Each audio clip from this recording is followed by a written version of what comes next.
guys, so ito yung ganap natin ngayon, no? Tanggal yung mga carpet lahat, mga trim, mga floor mats dito sa Chevrolet Traverse.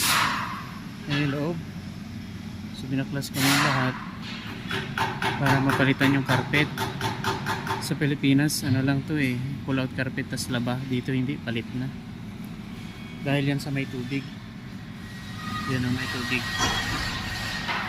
May tubig dyan dahil dun sa sunroof na ginawa ko, kasi hindi nagsasara yan, kaya inorderan ko siya ng sunroof rail para magsara. Ngayon okay na yung sunroof nya. Yan ang nilagyan nga nila ng tape yan. Ayan, okay na, nagsasara na siya. Kaya for customer satisfaction, papalitan na lang yung carpet kasi nangamoy dito sa loob. Grabe yung baho nito ng nakaraan. And yun nga, tinanggal natin lahat ng upuan except yung nasa third row. Tapos ito, inangat ko na lang to para matanggal yan. So ayan, palitan na natin yan ng carpet. Alright, so dito palit agad. Sa atin laba lang yan yung carpet. Dito yung carpet niya, yung nalula.